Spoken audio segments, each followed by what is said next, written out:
Bueno, buenas tardes a todos. Espero que estén bien. Buenas tardes. Tenemos que continuar con la clase de hidráulica.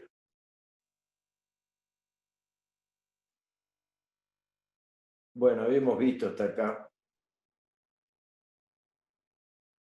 centrales de pie de presa. Y ahora vienen las interesantes centrales que son las que vamos a utilizar, ¿no? Las que van a ser probablemente las que lleguemos a hacer en Jujuy. Que son muy interesantes porque está la mayor parte de la infraestructura está. Una de las empresas que está proponiendo a nivel mundial utilización de turbomáquinas de flujo especial, que son estas máquinas marca Turbo Machine, que son alemanas, o belgas creo que son, que tienen una sede en Chile, plantean como solución en general para los canales de riego hacer una derivación lateral, turbinar el agua en el salto, que por lo general no son saltos muy grandes, son de 2, 3 metros, 1,5 a 3 metros y medio, 4 o 5 metros como máximo, y devolver el agua inmediatamente en el canal. Eso es una forma muy práctica de obtener energía hidroeléctrica a partir de los canales de riego. Es una de las aplicaciones, obviamente, más potenciales que podemos hacer, porque no requiere que tengamos que ir a hacer una sud y toda una obra de ingeniería tremenda en el río para poder conseguir agua que después la tenemos que devolver.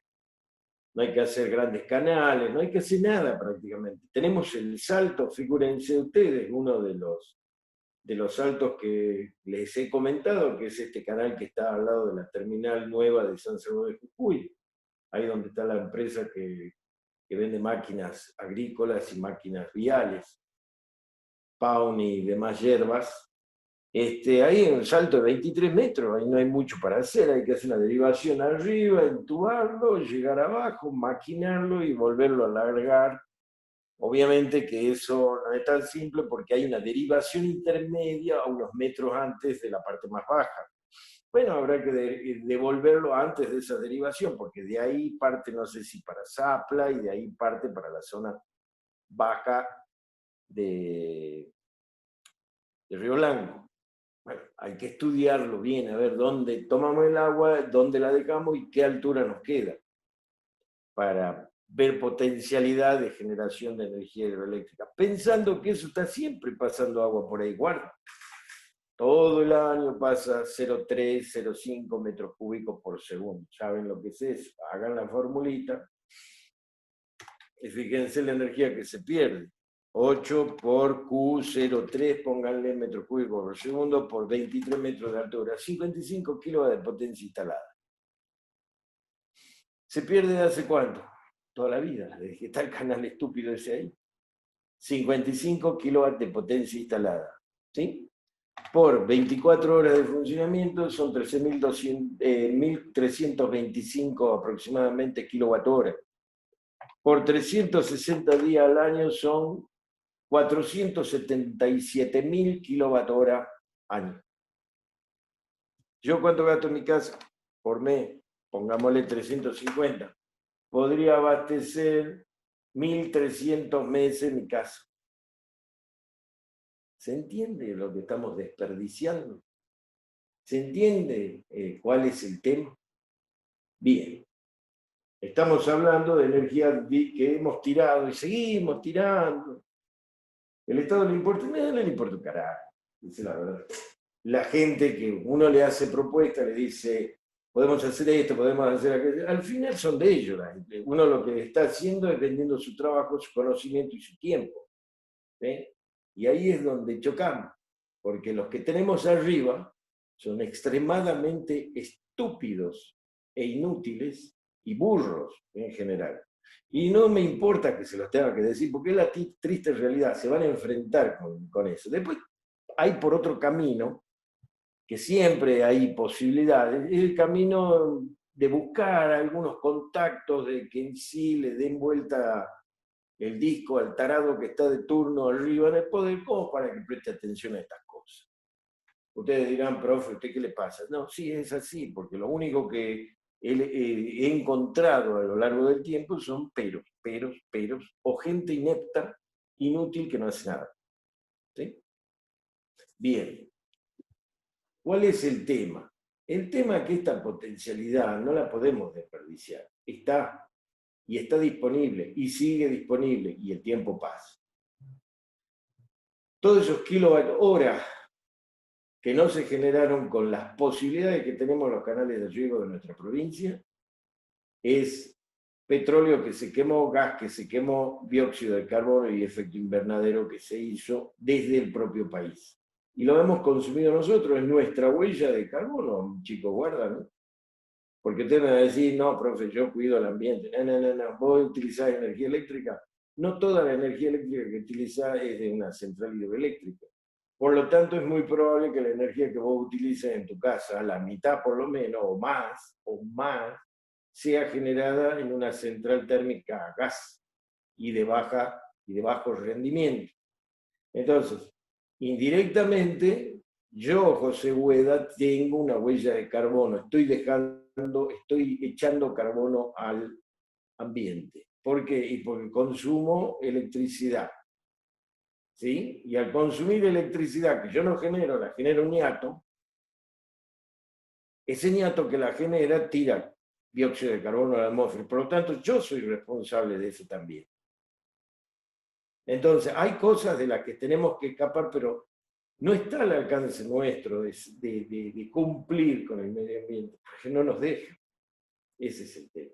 Bien. El título de lo que vemos hoy es Central Hidroeléctrica del Canal de Riego. Dice, se distinguen dos tipos de centrales dentro de este grupo. Aquellas que utilizan el desnivel existente en el propio canal mediante la instalación de una tubería forzada paralela a la vía rápida del canal de riego, se conduce el agua hasta la central, devolviéndola posteriormente a su curso normal en el canal. Bueno, ahí es hacer tubería, aprovechando la pendiente del canal. Obviamente, esta no es la más importante porque las pendientes de los canales, ustedes saben que son mínimas. Es solamente para mover el agua de un punto a otro con un cierto caudal. Por lo tanto, no es muy importante la velocidad para ese traslado, y por lo tanto no es importante la pendiente, porque decir velocidad de agua en un canal es hablar de pendiente. ¿Sí? Entonces la pendiente, el desnivel o pendiente de un canal es bajo, por lo que esta no sería una gran aplicación. ¿Se puede hacer? Sí, no discuto, pero no es una gran aplicación. Bien. La otra dice aquellas que aprovechan el desnivel existente entre el canal y el curso del río cercano. La central en este caso se instala cerca del río y se turbinan las aguas excedentes en el canal. Bien, tampoco es una de las que nosotros vamos a encontrar en forma permanente acá. Yo me refiero básicamente a que a esto le agregaría dos tipos distintos de central hidroeléctrica en canal de riego. Una sería por aguas pasantes, o sea, yo tengo agua que pasa en un canal a cierta velocidad y el agua lleva una cierta energía cinética. Yo puedo aprovechar esa energía cinética. El término de la energía disponible en un canal es la energía cinética y nada más. No dispongo de energía potencial. ¿Por qué? Y porque básicamente la potencial se transforma en cinética por el desnivel. Entonces, yo puedo aprovechar la energía cinética. ¿En dónde en la antigüedad se aprovechaba la energía cinética? Y en la rueda hidráulica. Porque el canalcito pasaba al lado del lugar donde teníamos para moler, teníamos unas piedras que hacían girar una rueda hidráulica, un eje, y ese eje con otros engranajes hacía girar verticalmente una rueda, un par de ruedas de piedra que a su vez molían el trigo y hacían la harina. Bueno, ese es aguas pasantes. Ahí pasa el agua por el canal Puede ser, ¿no? Porque también puede haber un pequeño salto que le da energía potencial a la red hidráulica. Hay variantes, hay muchas variantes respecto a ese tema, después la vamos a ver. Pero en general puede ser una rueda hidráulica en donde el canal no hay un salto, simplemente pasa por abajo y mueve las aspas de la rueda hidráulica. Al mover estas aspas, transforma la energía cinética proveniente del agua en energías mecánicas en el eje de la rueda hidráulica y esta entra a una sala donde ahí ya se la usa para lo que uno quiera. Puede ser generación hidroeléctrica, puede ser como fuerza motriz para hacer funcionar un aparato para moler, cualquier cosa que necesite un motor, ya lo tenemos, porque tenemos un eje que gira con cierta potencia y cierta velocidad. Yo haré una caja reductora, pondré polea, pondré engranaje, no sé, ya es mecánica la cosa. Pero yo obtengo energía y puedo dividirla a su vez esa energía, parte hacerla energía eléctrica y parte energía de molienda o lo que se me ocurra. ¿Estamos? Yo lo que logro con la rueda hidráulica es transformar energía cinética del agua en energía mecánica de un eje. De a partir de ahí todos los sueños y cosas que a uno se le ocurre. ¿Eh? Bien. Entonces, ese sería un tipo, por lo tanto, dos tipos de centrales de canal de riego no. Podemos hablar de 4 tipos de centrales de canal de riego. Las dos que están mencionadas ahí en la teoría, la de la rueda hidráulica con aguas pasantes, donde aprovechamos nada más que la energía cinética del agua. Y bueno, después tenemos las otras, los pequeños saltos cuencos que puede haber en un canal. Sí, porque no siempre la topografía me permite hacer un canal con una uniforme o razonable pendiente, porque no necesito tampoco cambiar permanentemente la pendiente en canal. Yo necesito transportar una X cantidad de agua por minuto, o por hora, metro cúbico por segundo, lo que ustedes quieran, pero es un caudal. Sabemos que un canal con una determinada fisonomía, o sea, rectangular, un canal circular, un canal trapecial, una vez que lo definimos, tiene una capacidad para llevar agua. Y el caudal que a nosotros nos interesa implica una pendiente definida. Si yo definí la sección del canal, la pendiente va a ser única para un caudal dado. Punto. Entonces, ¿qué es lo que tengo que hacer? Seguir esa pendiente si no cambio la sección del canal. Y no la voy a estar cambiando a cada rato, porque es un lío constructivo, es una locura cambiar a cada rato el canal. Entonces uno dice, mira, las pendientes promedio de todo, de acá hasta allá donde queremos llevar el agua, es de un tanto por ciento. ¿Sabe qué? Hay que hacer un canal de tal sección. Pero va a andar durante un cierto tiempo, pues se clava un poco en la tierra, después sale por la tierra, pero entonces hay sectores donde hay que hacer saltos, porque es mucha la pendiente de la tierra, entonces voy a tener cada tanto que hacer un salto. Ejemplo, el S8M o el canal secundario 8 del dique del complejo Las Maderas, La Ciénaga, que tiene más o menos, debe tener unos 8 o 9 kilómetros y tiene 12 saltos idénticos de 2,50 metros. 2,50 metros de altura. 2,50 metros. Si yo tengo un caudal uniforme por a lo largo de todo ese canal, es obvio que una máquina en el salto primero es igual a una máquina en el último salto. Entonces lo único que necesitamos es diseñar una vez la máquina e instalarla 12 veces, construirla e instalarla 12 veces. ¿Cuál es la capacidad aproximada de generación? Yo había hecho los cálculos, ya lo tenía listo para el secundario 8 y bueno, había una capacidad de entre 25 y 40 kilowatt hora. Se podía obtener entre 25 y 40 kilowatt hora. ¿Por qué? Y bueno, porque había una variación anual del caudal, que la daban en función del riego. Bueno, siguiendo las curvas del riego, a mí no me interesa, a mí lo que me interesa es saber cuánta agua hay a cada rato. Entonces yo voy a diseñar una máquina para que funcione en ese rango de caudales. Y voy a hacer el saltito. Eso es todo. Ahí termina la historia, no es tan complicado. Ahora uno dice, bueno, son 12 saltos, están separados, ¿cuánto? Y 6 kilómetros, 8 kilómetros, bueno. ¿Y qué hay en el medio? Hay que tirar una línea, hay que poner transformadores en cada uno, qué sé yo. Bueno, eso ya es el resto. Pero ¿qué pasa? Al ser pequeñas centrales hidroeléctricas, como en este caso, la ventaja es que uno dice, bueno, yo ya lo estudié desde el canal de Restitución hasta la ciudad de Perico, pasando un poquito, hay siempre una línea de media tensión acá. Entonces, ¿qué significa? Y bueno, que tengo que poner un transformadorcito y enchufar derecho la línea de media tensión que pasa justo ahí. Se acabó el problema. Todo eso de GESA, listo. Entonces le vendo en cada punto de las dos, no son 12, serán 6. Ya no tengo que construir tanto para vender la energía que genere 6 saltos del secundario 8. Para los otros, y bueno, tendré que hacer una línea de media tensión, ya ahí ya más cara. Pero bueno, se estudia y se hace como corresponde.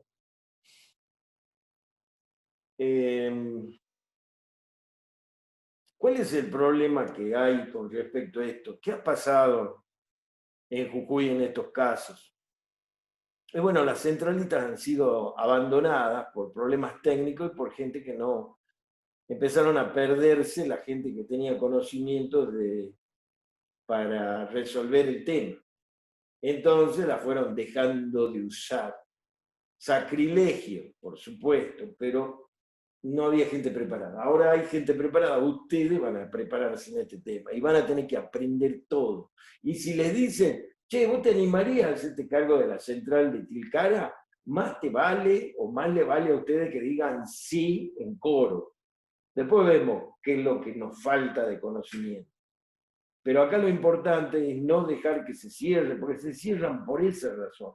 Por ahí se rompe alguna cosita y nadie sabe, y dice, uy, ¿esto qué será? ¿Qué será? Porque en realidad el que recorre eso no está preparado, no es técnico, es nadie.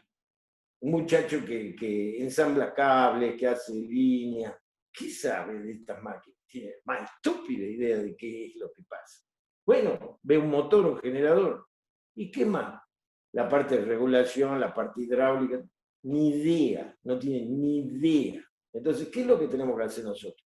No desesperar y aprender y estudiar. Y si el jefe inteligente va a decir, che, Chango, te tengo que mandar a que hable con la gente de Cuyo, Hidrocuyo, que ellos están manejando muchas centralitas, y anda, prepárate un poquito para ver cómo es esta historia. Hace falta desarrollar este tema. Y nosotros tenemos que desarrollar. No tenemos la verdad, no conocemos todos los detalles de cada central, son todas distintas, para colmo.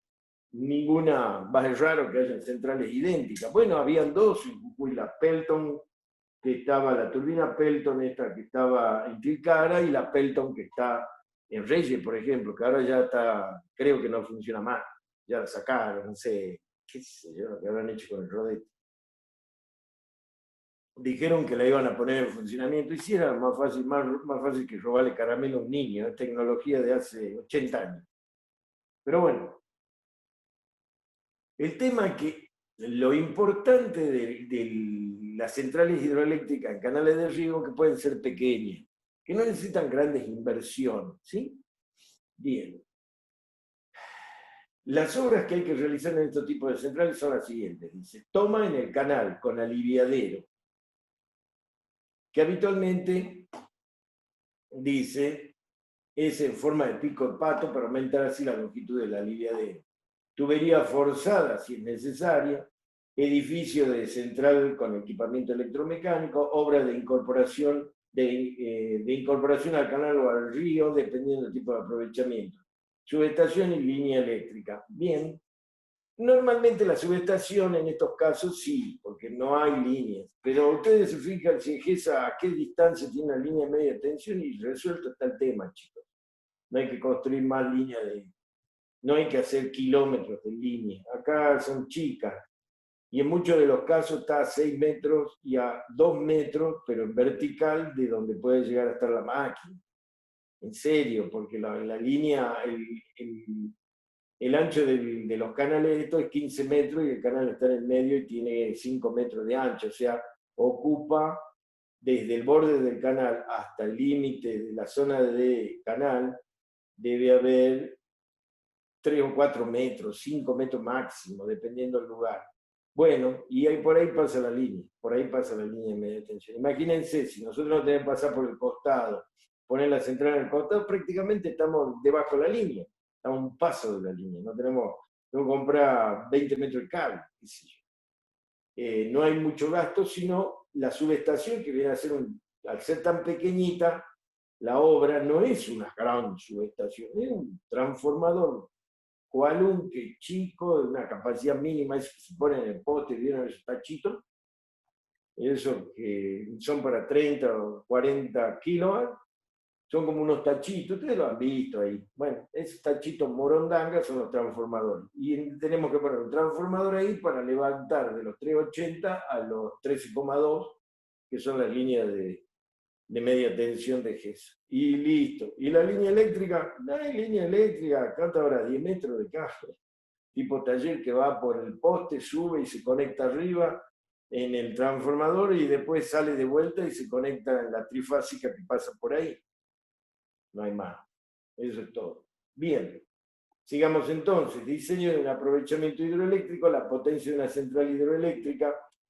Bueno, esto era canal de riego, ¿no?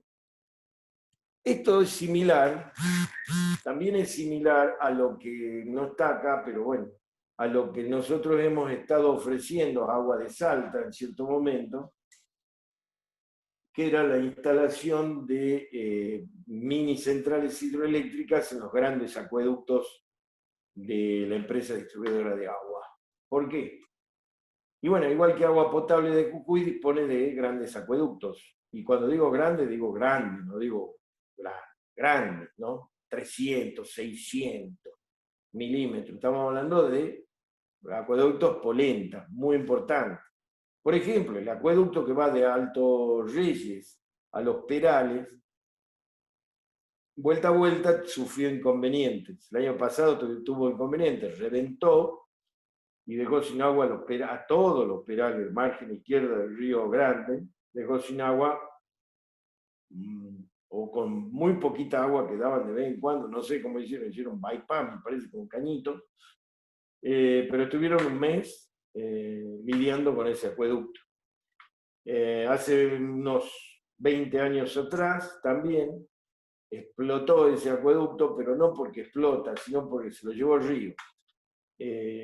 Hubo una creciente muy importante del Río Grande. Esos acueductos están hechos a una profundidad generalmente de 3 a 5 metros de profundidad. ¿Por qué? Y porque el río cuando pasa con tutti se lleva el material. Entonces, si está muy superficial el caño, se lo lleva también. Bueno, ocurrió. Se llevó el caño ese del acueducto Alto Reyes. Alto Reyes, ubíquense ahí arriba de Reyes, donde están las grandes, los grandes depósitos enterrados. ¿Por qué? Porque están en altura, no hace falta patas, están en el piso allá, pero allá arriba, como a 30 metros de altura de Reyes. Entonces, de ahí vienen bajando hasta los Perales, y aparte la pendiente natural del Río Grande, no sé, debe haber 100 metros de desnivel a la parte más norte de los Perales. 100 metros. Imagínense, un H de 100 metros, un caño de 600 y un caudal importante, y se podría hacer frutilla con eso, ¿no? En cuanto al tema de energía. Veamos 8, caudal, y calculémosle 0,5 metros por segundo mínimo por 100, son 400 kilowatt-hora. Potencia instalada 400 kilowatt como pico. ¿Qué les parece? ¿Es una central tonta? No, una central linda. 400 kilowatts por 24 horas por 360 días al año son 3,5 millones de kilowatt-hora. Dividido lo que consume una casa mensualmente son 9.870 casas en un mes. Casas que consumen 350 kilowatts. Para que tengan una idea de la importancia de esto. Entonces, también tenemos las centrales hidroeléctricas en acueductos. Llévanlo por ahí, porque si bien es cierto, no está en la teórica, yo se los estoy dando. Las centrales hidroeléctricas en acueductos son mini centrales, microcentrales y hasta picos centrales, pero son importantes, suman. ¿Sí? Bien, entonces esta sería la clasificación que viene de la mano de lo que vimos que hacían los muchachos de Bolivia respecto de centrales hidroeléctricas. ¿Mm? Bien. Como tema siguiente, ya para cerrar la clase de hoy, vamos a entrar en cómo se estudian los caudales disponibles para poder determinar el famoso valor de la potencia instalada. Necesitamos saber H, lo medimos, topografía, y Q tenemos que determinarlo, porque una vez que determinemos Q, el caudal, vamos a ver cuáles son las pérdidas para determinar a su vez qué H real neta nos queda, porque algo se va a perder de altura debido al rozamiento, ¿no? Entonces, ya hemos visto en la primera parte de la materia cómo determinar o cómo calcular aproximadamente a partir del H real el H que me va a quedar en la sala de máquinas, la altura final debido a las pérdidas de carga. ¿Sí? Bien, entonces esto va de la mano. Necesito saber el caudal para poder saber cuánto pierdo, porque tengo que elegir un caño y elijo el caño y veo cuánto pierde de energía y cuánto me queda de H. Ahora tengo H y tengo Q, puedo determinar la potencia instalada de la máquina en el lugar. ¿Sí? Bien. Entonces, ¿qué dice? Diseño de un aprovechamiento hidroeléctrico. La potencia de una central hidroeléctrica es proporcional a la altura del salto y al caudal turbinado, por lo que es muy importante determinar correctamente estas variables para el diseño de las instalaciones y el dimensionamiento de los equipos. Este es el ABC de un aprovechamiento hidroeléctrico. Determinación del caudal del equipamiento. Es fundamental la elección de un caudal de diseño adecuado para definir el equipamiento instalado, de forma que la energía producida sea la máxima posible en función de la hidrología del lugar. Por tanto, el conocimiento del régimen de caudales del río y la zona próxima a la toma de agua es imprescindible para la determinación del caudal de diseño del aprovechamiento. Necesitamos conocer el régimen del río. El régimen es cómo se comporta, cuánta agua pasa, durante qué tiempo, etcétera, etcétera, etcétera, etcétera. Todo lo que tiene que ver con la variación de su caudal. ¿A lo largo de qué? Del tiempo. ¿Y de qué tiempo? Y por lo menos un año, chicos. Si no, estamos mal. ¿Cuál era la ventaja de la central hidroeléctrica Canal de Riego? Y que la Dirección Provincial de Recursos Hídricos debería, no lo tiene, pero debería tener los registros día a día de los caudales en todos los canales, ¿sí? Sí. Entonces no hay que hacer ningún estudio, hay que buscar los registros y ponerse a trabajar. Es trabajo de gabinete.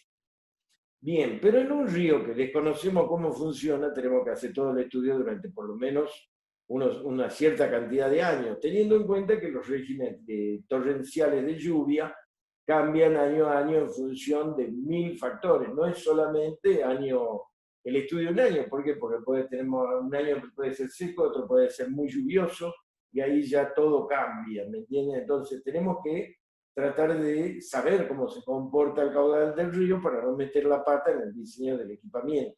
¿Sí? Podemos llegar a tener años muy, muy pobres en agua, muy secos.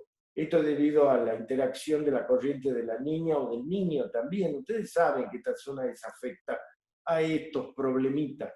Entonces necesitamos sí o sí hacer una verificación, qué sé yo, de unos varios años, en donde por lo menos veamos el efecto de niña y niña en nuestra cuenca, para ver cómo responde los caudales en el punto donde podríamos en alguna instancia poner una central. ¿Sí? Entonces dice así: por lo tanto, el conocimiento del régimen de caudales del río en la zona próxima a la toma de agua es imprescindible para la determinación del caudal de diseño de aprovechamiento. ¿Qué diríamos si estamos trabajando por agua potable de Jujuy y estamos analizando el acueducto Alto Reyes Los Perales? El conocimiento de los caudales que se entregan desde Alto Reyes a barrios, Los Perales, a lo largo del día y de los meses y de los años, sería imprescindible para la determinación del caudal de diseño del aprovechamiento. El mismo verso, ¿me entiendes? Nada más que voy cambiando la situación. Si es un río, si es un acueducto, si es un canal. Lo mismo que en el caso de un canal, como acabamos de ver, el conocimiento del régimen de caudales del canal que depende del riego en la zona próxima, bla, bla, bla, bla, bla, para la determinación del caudal de diseño del aprovechamiento. Es imprescindible. Listo. Entiendan que esto es así. yo necesito saberlo. Ahora, hay metodologías distintas, porque en el caso de un río no se analiza como en el caso de un canal, donde el canal, la información la obtuvo algún niato que estuvo midiendo los caudales, aforando el canal todos los días. Y que era fácil porque es muy sencillo medir el caudal de un canalcito. Es muy sencillo medir el caudal de un acueducto, porque es un caño, ponemos un vector de costado, vemos la diferencia de presión estática, presión dinámica, y determinamos cuál es el caudal. O sea, hasta podemos tener un medidor y un integrador continuo que nos va midiendo los caudales de ese caño a lo largo de todo el año, de todos los años, de todos los tiempos, y lo tenemos todo registrado. Y en el canal de riego también la misma milonga. También se podría hacer en un río, pero no es tan simple, requiere de mucho más trabajo. Veamos entonces, la medición de los caudales del río se realiza en las estaciones de aforo. Estaciones de aforo. Bueno, las estaciones de aforo se denominan así al lugar no es que sea una estación de servicio, ni una estación en particular, se la llaman así, estaciones de aforo, porque se fijan ciertas cuestiones como para, o se busca el lugar más adecuado para hacer el aforo de un río. ¿Dónde lo haría, a ver, al aforo de un río? ¿En una meseta llena de arena que cambia todos los años? ¿O lo haría en una zona donde hay rocas y hay un acogotamiento permanente, histórico del río en ese lugar? Y yo lo haría ahí, donde están las rocas. ¿Por qué? Y porque la sección del río es invariable. Y si varía muy poquito a lo largo del tiempo. Y me va a permitir hacer una sola medición de la altura, y en función de eso ya puedo hacer todas las mediciones que yo quiera para obtener el aforo permanente de ese pulso de agua, ¿me entienden? Entonces hay que ver dónde instalo la estación de aforo. Donde se registran en esa estación de aforo los caudales instantáneos que circulan por el tramo del río donde está ubicada la estación, y a partir de esto se determinan los caudales máximos, medios y mínimos diarios correspondientes a un gran número de años, con los que se elaboran series temporales agrupadas por años hidrológicos. Esto es algo así como lo que vimos para eólica, ¿no? Es la misma milonga. Yo voy teniendo datos a lo largo del tiempo que después tengo que buscar los representativos. Ahora, el tratamiento, dice acá, idéntico al de los vientos, ¿ven? El tratamiento de los datos es similar. Nosotros tenemos que determinar valores medios, mínimos y máximos para ver qué nos conviene instalar ahí. La obtención ¿se dan cuenta que es muy parecido todo el trabajo que hay que tomarse en los estudios de esto? Bien, esto es para que ustedes vayan viendo de que no todo es nuevo ni tan complicado, sino que las metodologías son muy similares. La obtención de los datos de estaciones de aforo pueden hacerse a través de los organismos oficiales. Sí, podemos ir a preguntar, como les dije, recurso hídrico sobre algún río. Seguro va a decir no tengo nada. En la Argentina hay una extensa red de estaciones de aforo. Eso también es cierto, hay una extensa red de estaciones de aforo, y tengan en cuenta que esas estaciones de aforo funcionan de forma permanente y han sido exceptuadas del decreto nacional de confinamiento. Si lo leen con detenimiento van a ver que ahí hablan de aforo de río o estaciones personal afectadas a las estaciones de aforo, bla, bla, bla, porque no se puede dejar de estudiar. Esto es muy importante, mantener la información fluyendo de los ríos para poder hacer futuras determinaciones de aprovechamientos hidráulicos o hidroeléctricos, ¿sí? No se puede parar. Que nos proporcionan datos sobre los caudales en gran número de ríos durante significativos números de años. Esa es la importancia. Igual que en el viento, significativo dato, significativo tiempo. ¿Sí? Por tanto, en función de la ubicación del futuro aprovechamiento, primeramente se recopilan series históricas de más de 25 años de las estaciones de aforo existentes en la zona de implantación de la central, con los datos de caudales medio diarios para realizar el correspondiente estudio hidrológico. ¿Sí? Fíjense, acá hacen falta caudales medios diarios. En las estaciones, en las centrales eólicas, lo que necesitamos son caudales o velocidades de viento, en este caso, no caudales, sino una parte de la fórmula de caudal, que la velocidad por fricción es caudal. Solamente necesitamos en el viento las velocidades medias 10 minutarias, lo cual es mucho. Pero bueno, lo que pasa es que el agua no varía tanto como el viento varía muchísimo. Ya vimos un gráfico del viento en un día, cómo varía y es tremendo. Entonces lo que necesitamos son velocidades 10 minutarias, acá necesitamos velocidad de agua medios diarias, ¿sí? Pero cuando no existe ninguna estación de aforo en una cuenca donde se situará una mini central, hay que realizar un estudio hidrológico teórico basado en datos de precipitaciones de la zona y el aforo existente en cuencas semejantes. Esto, hay algunos utilitarios que son más viejos que la escarapela, pero no por ello son malos. Son programas para computadoras que se bajan del ejército de Estados Unidos, que son simulaciones matemáticas del comportamiento de cuencas con determinada superficie y lluvia, y tiempos de concentración del agua en los finales de esas cuencas. Bueno, obviamente que si nosotros queremos poner una centralita, tenemos que conocer la cuenca de ese río. ¿Por qué? Porque tenemos que saber si tenemos agua todo el año o no. ¿Me entienden? Entonces tenemos que estudiar un poquito más.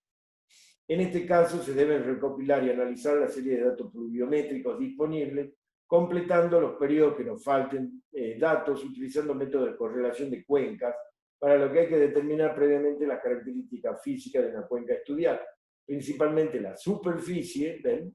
Lo que decía ese del HEC-RAS, se llama ese programa, los límites